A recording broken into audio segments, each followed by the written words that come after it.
प्यारे बच्चों, Albert Einstein ने एक बात कही है। उन्होंने कहा है कि science is a creation of human mind with its freely invented ideas and concepts. It is not just a collection of laws और a catalogue of unrelated facts. इसी पर बच्चों में एक छोटी सी घटना, सही घटना सुनाता हूं आप लोगों को। और निर्णय करना साइंटिफिक एटीट्यूड के बारे में। एक बहुत बड़े दार्शनिक किसी बहुत बड़े डॉक्टर के घर रुके हुए थे और वो दोनों जब निकले कहीं टहलने के लिए, तब तक डॉक्टर की बेटी को छींक आ गई। छोटी सी बच्ची थी, उसको छींक आ गई। डॉक्टर ने उनसे कहा कि थोड़ी देर रुक जाइए, इसके बाद चलते हैं हम। उस बहुत बड़े विचारक ने, रहस्यदर्शी ने कहा कि क्या बात है, क्यों रुक जाएं हम लोग, छींक आने के कारण रुक जाएं। उस दार्शनिक ने कहा उस डॉक्टर से कि अगर मेरे बस में होता तो मैं तुम्हारी सारी डिग्रियां जला देता। सोचिए कितनी बड़ी बात कही, तुम्हारी सारी डिग्रियां जला देता। ये और कोई बात कहता तो समझ में आती है, तुम तो एक डॉक्टर हो, जानते हो, साइंस पढ़े हो, जानते हो कि छींक आने के कारण शारीरिक होता है, हमारी यात्रा से इसका कोई संबंध नहीं है। क्या हो सकता है? अगर ऐसी हमारी धारणा हो, इतना पढ़ने लिखने के बाद भी, इतना साइंटिफिक ज्ञान प्राप्त करने के बाद भी हमारा दृष्टिकोण जो है वैज्ञानिक नहीं हो पाता। हम सबों की यही स्थिति है, हम बहुत सी गलत धारणाओं में पूरी जिंदगी खत्म कर देते हैं अपनी। साइंस बढ़िया से पढ़ लेते हैं, सब कुछ कर लेते हैं, डॉक्टर बन जाते हैं, इंजीनियर बन जाते हैं, साइंटिस्ट बन जाते हैं, फिर भी जीवन में जो गलत धारणाएं हैं उससे उसके बारे में वैज्ञानिक ढंग से हमारा चिंतन नहीं होता है, हमारी सोच नहीं होती है। अगर इस तरह के डॉक्टर हों तो ऑपरेशन टेबल पर कोई रोगी पड़ा है और किसी को छींक आ जाए तो ऑपरेशन रोक दें। सोचिए समय कितना क्रिटिकल होता है।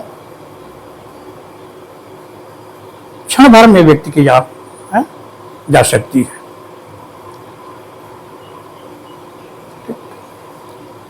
यही बात है, साइंस पढ़ने के साथ साथ हमें साइंटिफिक एटीट्यूड, वैज्ञानिक दृष्टिकोण अपने जीवन की हर घटना में, हर बात में अपनाना चाहिए।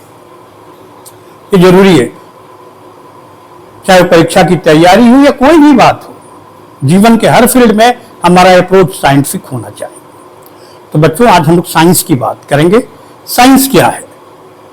आइए एक छोटी सी डिफिनीशन साइंस की लिखते हैं, देखते हैं साइंस क्या है।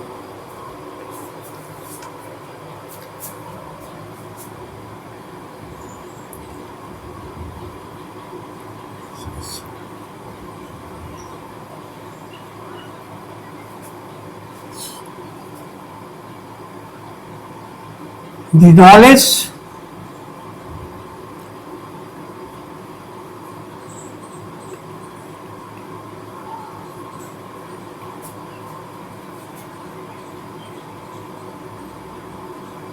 gained by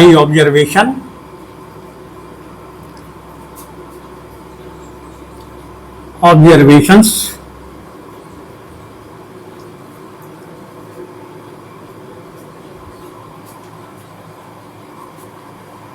experimentally verified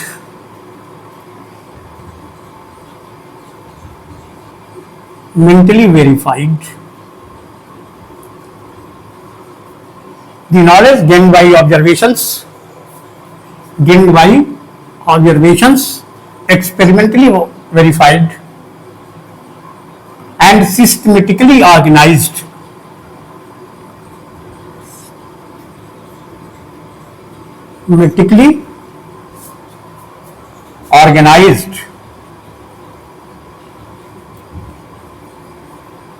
is known as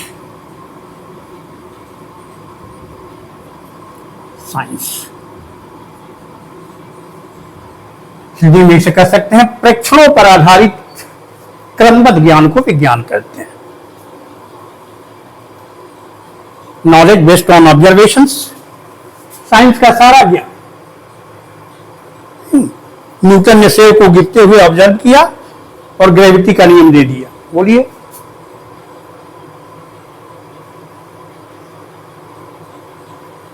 उसको क्या होना चाहिए? प्रयोगशाला में उसका वेरिफिकेशन भी होना चाहिए, और फिर क्या होना चाहिए? सिस्टमेटिकली वो क्या हो, वो ज्ञान ऑर्गेनाइज्ड हो, जो अब तक चला आ रहा है इस रूप में मिला है, उसी को हम लोग क्या कहते हैं? साइंस कहते हैं। तो साइंस की डिफिनीशन नोट कर लीजिए बच्चों। इसके बाद हम लोग देखते हैं कि साइंस कितने तरह का होता है। Kinds of science.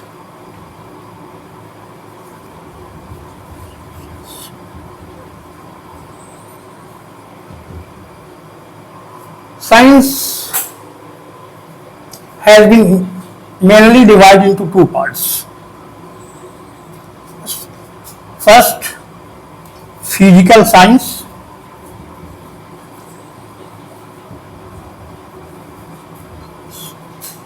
और दूसरा क्या है? Physical science and biological science.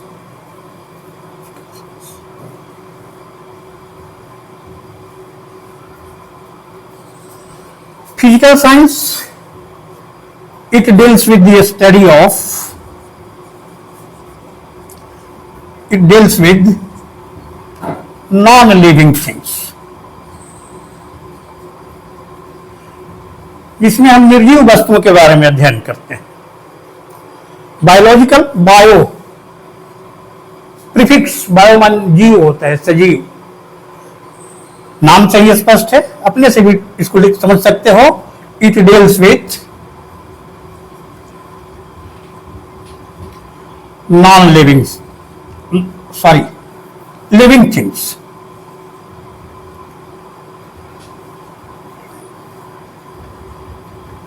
Deals with living things.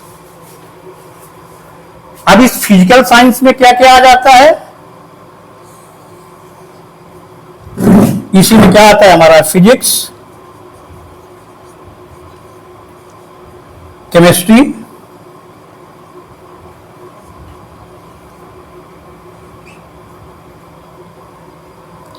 Physics, chemistry, astrology,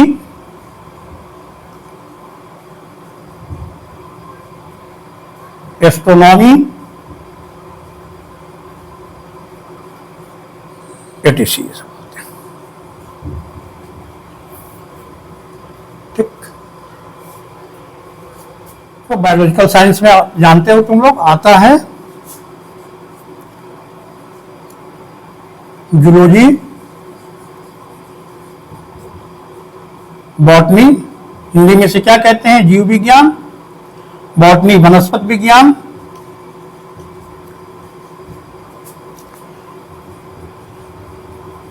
anthropology,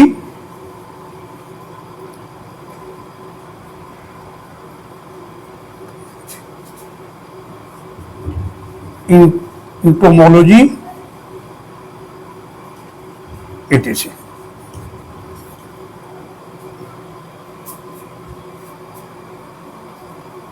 physical science में लिख चुके हैं क्या क्या आता है।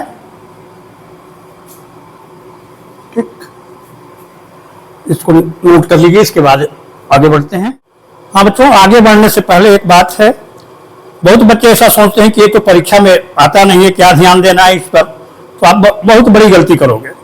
जो भी परीक्षा में आता है उसको समझने के लिए ये बेसिक कंसेप्ट बहुत जरूरी है, इसलिए इसको मिस मत कीजिएगा। इसको स्किप करके भी वीडियो को मत देखिएगा।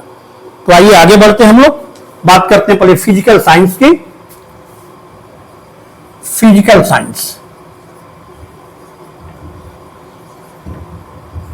इस फिजिकल साइंस में बच्चे जो फिजिकल शब्द लिखा है इसका मतलब क्या होता है? बार बार फिजिकल शब्द आता है, कई जगह फिजिकल शब्द का प्रयोग करते हैं। इस फिजिकल का मतलब क्या होता है? और फिर साइंस अभी पढ़ता ही क्यों है? मानव जाति की उत्सुकता रही है हमारे चारों तरफ, जो कुछ है, जो कुछ घटित हो रहा है, जो कुछ है उसके बारे में जाने हम। एक नेचुरल फिनोमिनन है, मानव जाति की एक मूलभूत प्रवृत्ति है। हमारे आसपास जो भी हो रहा है उसको हम समझें। तो ये फिजिकल किस चीज के लिए आता है? फिजिकल का लिटरल मीनिंग क्या होता है?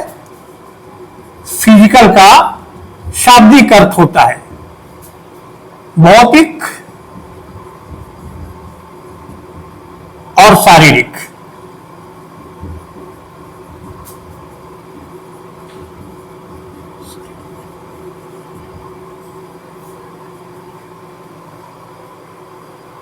शारीरिक तो जानते हैं, शरीर संबंधी कोई भी परेशानी हो, कोई भी बात हो, क्या है ये? शारीरिक हो गया। अब ये भौतिक, भौतिक क्या है? फिजिक्स तो पढ़े होंगे, सीधे फिजिक्स पर पहुंच जाए उसके पहले जान लेते हैं भौतिक शब्द का मतलब क्या होता है।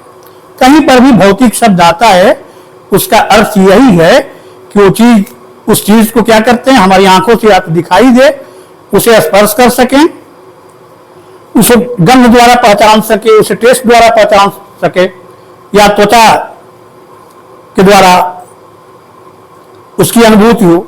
जैसे अंगीठी जलती है तो आपकी क्या होता है? अंगीठी के अंगारे तो दिखाई देते हैं, कोयले के अंगारे तो हैं वो दिखाई देते हैं।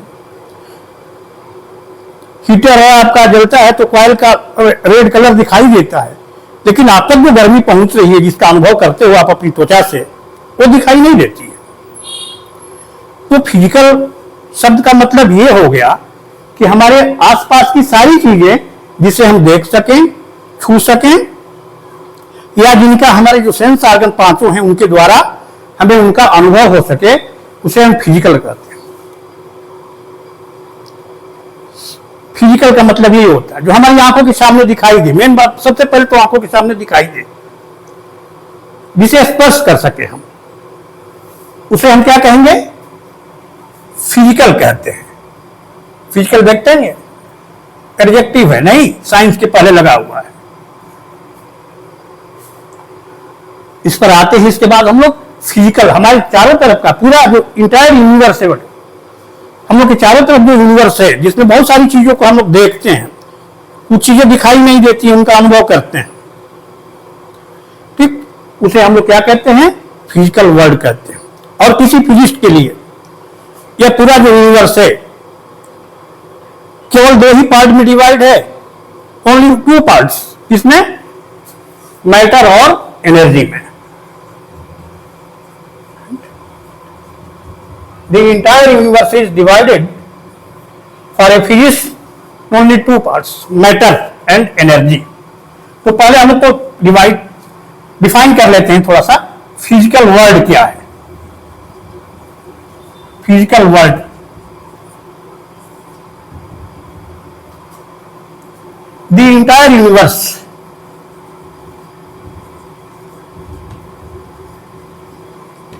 the entire universe around us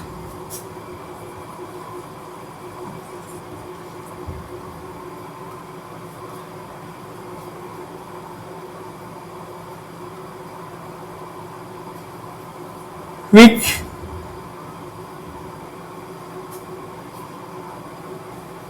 can be seen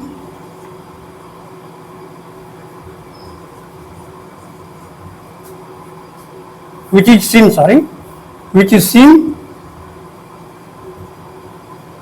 by our eyes and can be experienced by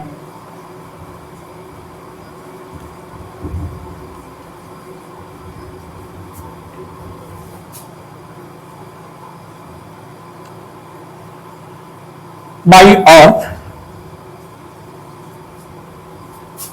five sense organs. Sense organs जानते हैं? आई, नोज, कान से जो सुनते हैं ध्वनियां, बहुत तरह की ध्वनियां सुनती हैं, तो साउंड भी क्या है? एनर्जी है, साउंड एनर्जी। ये भी एक, ये भी क्या है? ये भी फिजिकल वर्ल्ड में ही है। The entire universe around us, which is seen by your eyes and can be experienced by or five, any of, by any of our sense organs, sense organs. बहुत ही छोटी डिफिनेशन है, इसे note कर लीजिए बच्चों। थोड़ा सा और फिजिकल वर्ड में इंक्लूड कर लेते हैं। इट इंक्लूड्स, पैरा चेंज करके ये भी लिख लीजिएगा। It includes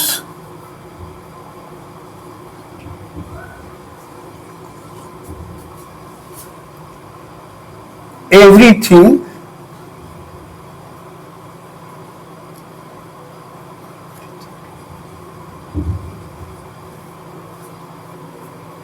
it includes everything as matter and energy, है ना। जो भी पदार्थ और ऊर्जा है, जितनी भी चीजें हैं इस वर्ल्ड में, ये सबको इंक्लूड करता है। Measurable,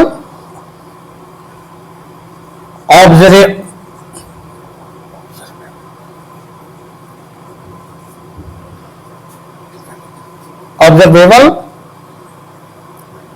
and measurable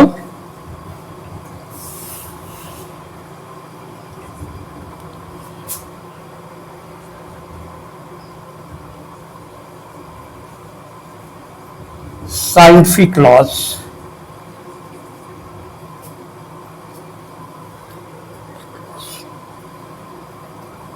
and principles।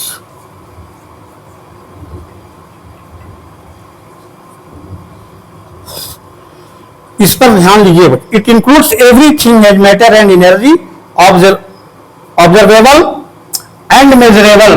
बच्चे ऑब्जर्वेबल, ऑब्जर्व तो कर ही लेते हैं अपनी ज्ञानेंद्रियों के द्वारा। ये मेजरेबल, फिजिकल वर्ल्ड में जो मेजरेबल नहीं है, फिजिक्स उसको फिजिकल वर्ल्ड की चीज नहीं मानता है, उसे भौतिक संसार की वस्तु नहीं मानता है जिसका मापन नहीं हो सके। The things that can't be measured are excluded from physical world. They are not included in physical world. तो ये measurable, इस सब पर ध्यान दीजिएगा। जानेंगे हम लोग मेजरमेंट क्या होता है इसके बाद। थोड़ा सा और इसमें आगे बढ़ते हैं, संक्षिप्त में थोड़ा सा देख लेते हैं हम लोग। मैटर तो जानते हैं आप, मैटर क्या है? Anything that has mass and occupy the space।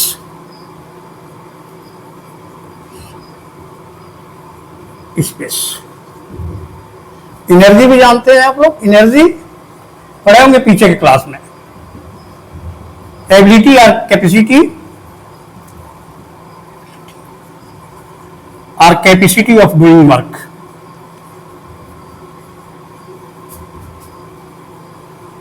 Doing work लेना, एनर्जी दिखाई नहीं देती है बच्चों, नहीं, लेकिन बिजली का तार कोई नंगा छू के देखे पता चल जाएगा एनर्जी है कि नहीं है। एनर्जी का प्रभाव हमें दिखाई देता है, ठीक। मैटर तो दिखाई देता है, मैटर में भी हवा मैटर है लेकिन दिखाई नहीं देता, अनुभव होता है, नहीं। ये मैटर एनर्जी हो गया। ऑब्जर्वेबल फिनोमिनन क्या है?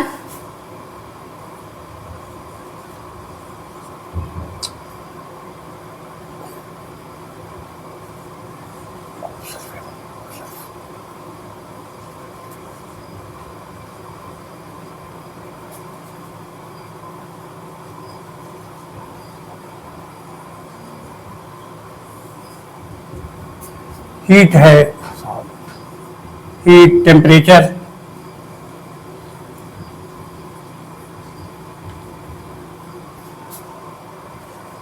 प्रेशर, ये ऑब्जर्वेबल फिनोमिनन है, ऑब्जर्व करता है। इसके बाद आते हैं साइंटिफिक लॉज क्या है?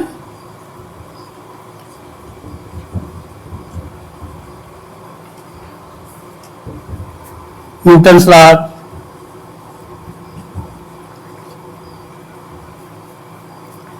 Newton's laws, laws of gravity,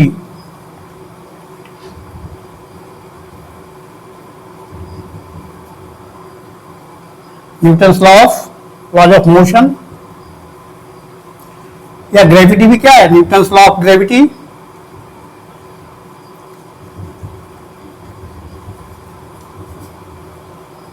laws of electromagnetism,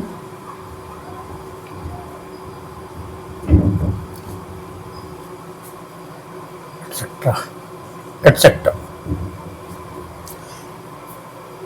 ये हो गई फिजिकल वर्ल्ड की जो मुख्य बातें हैं फिजिकल वर्ल्ड को समझने के लिए। अब इस फिजिकल वर्ल्ड को कैसे समझते हैं हम लोग, कैसे जानते हैं, और जिसके द्वारा जानते हैं ना उसी का नाम फिजिक्स है बच्चों। ठीक, तो आगे फिजिक्स को भी समझ लेते हैं।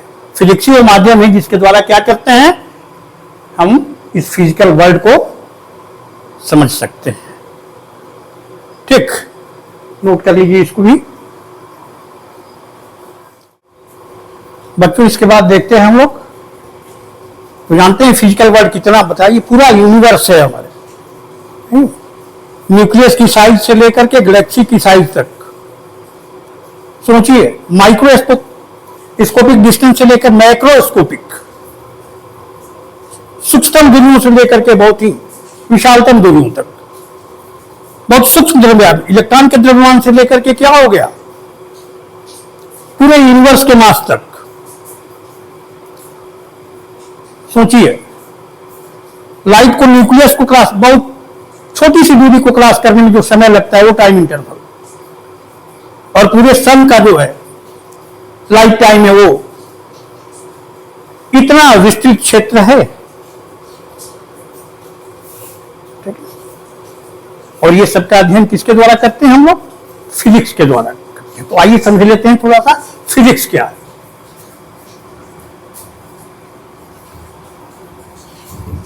Physics, this word physics consist of Greek word physis, physis means nature,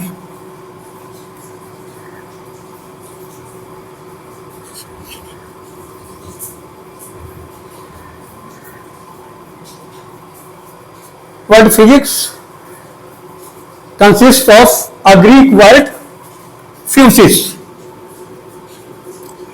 means nature, मतलब नेचर और नेचुरल फिनोमिनन का अध्ययन जिसमें हम करते हैं उसको क्या कहते हैं, जिस साइंस के द्वारा करते हैं उसको हम लोग फिजिक्स कहते हैं।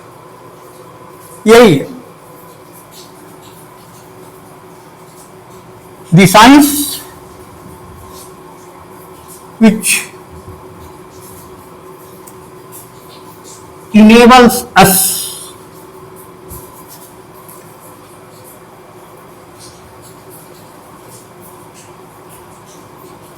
to understand nature and natural phenomenon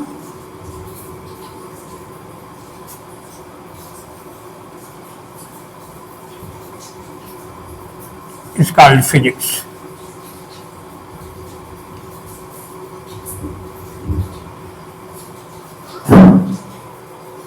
तो फिजिकल वर्ड में मैंने बताया है, और क्या, मैटर और एनर्जी, पूरा फिजिक्स के लिए बस वही चीज है, मैटर एंड एनर्जी। तो हम फिजिक्स को दूसरे ढंग से भी डिफाइन कर सकते हो आप, the branch of science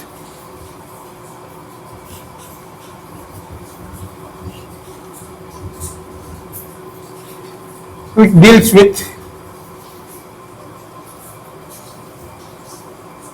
deals with study of matter,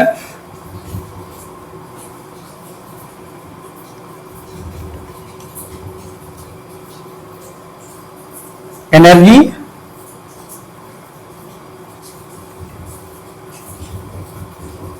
and the interaction of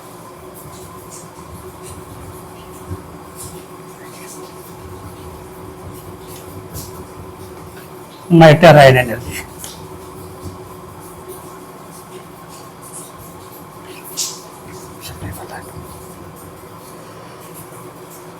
तो फिजिकल वर्ल्ड के डिफिनीशन में मैंने आपको बताया है क्या, ऑब्जर्वेबल,